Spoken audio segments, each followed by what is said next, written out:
Hello microgreen fans! This is a tiny green farm video telling you what tools and materials you need to grow microgreens.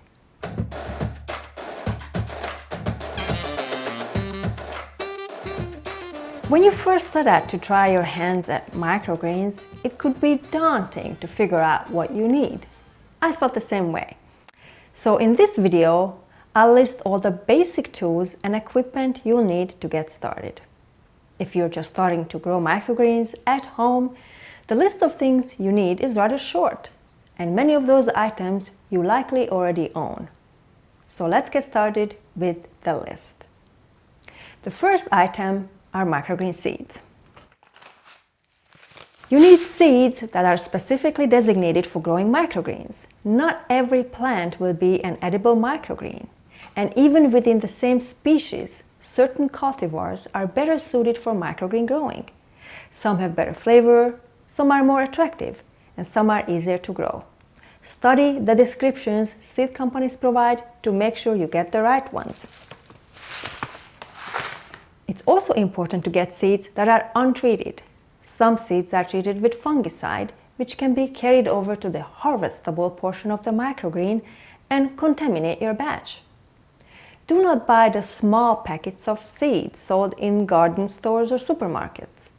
They may not turn out to be good for microgreens, and the quantities are minuscule. You would be growing very expensive microgreens by using those.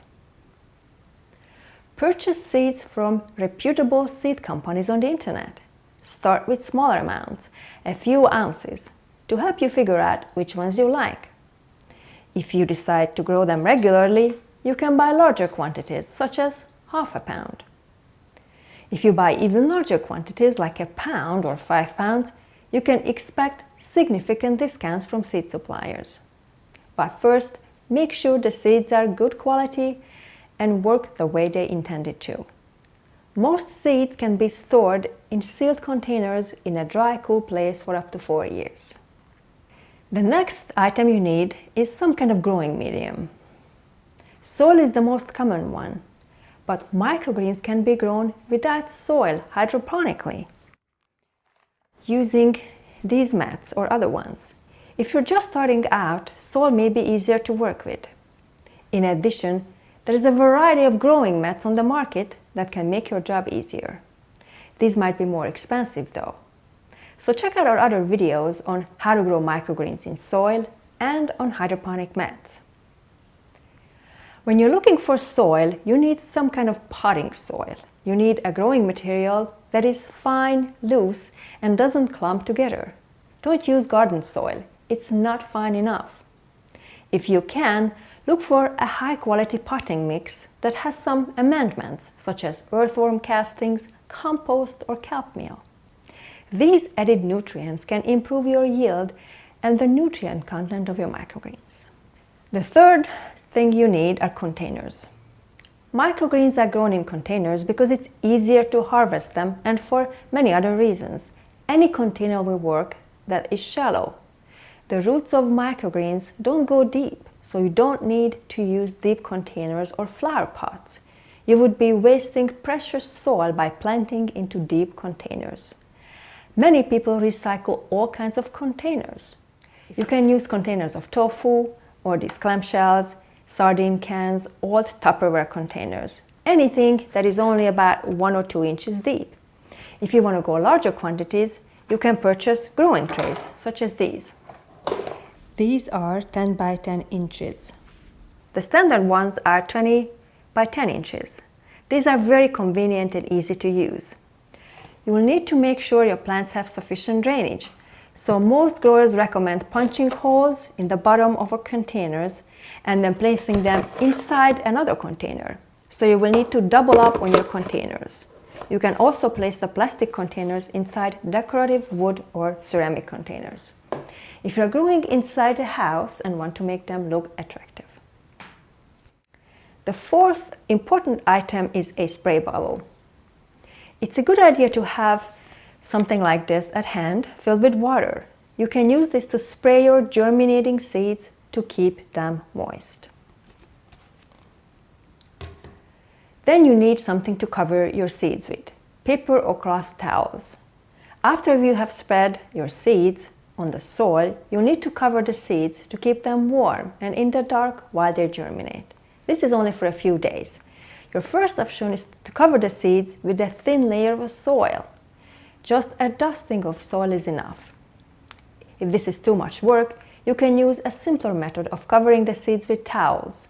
You can use unbleached natural paper towels or a lightweight cotton cloth. If you use paper, you can compost it with your used potting soil. If you use cloth, you'll have to wash it regularly to prevent the buildup of mold and bacteria. The only disadvantage of paper towels is that the seeds can stick to the paper towel. So I don't use this method. What I use is the other containers to cover them with. This is the easiest method. So you'll have to figure out what works best for you. The next item you'll need is a watering can, such as this. Something you are already using at home for your indoor plants and can be used for watering your microgreens. The next item, scissors for harvesting your microgreens. Sharp scissors are the most effective tool for harvesting microgreens. Try to find ones with long blades. It's a good idea to use a dedicated pair of scissors for cutting your microgreens so they can stay sharp and clean and make cutting easy.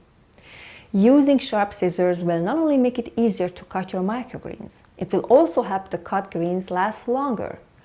Dull scissors will tear the stems, causing them to deteriorate and discolor in storage. There are some additional tools you may need. Heat mats can be helpful if you are starting seeds in a cold environment. They can help jumpstart the germination process and provide extra warmth for warm weather crops such as amaranth and basil. Heat mats use electricity to warm the soil from below. Then you might want to use a digital scale such as this.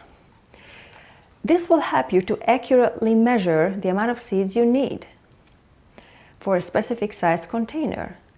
Using a seed density chart will help you figure out how many grams or ounces of seeds you'll need to cover a certain area. This is important because seeds range in size from tiny amaranth grains to large peas, so you'll need very different amounts. A scale is also handy if you want to sell your microgreens, which are often sold by the ounce.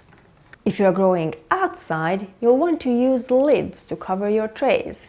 These transparent plastic lids create a greenhouse effect and will maintain more consistent temperature and moisture levels. They will also protect your microgreens from harsh winds and rain.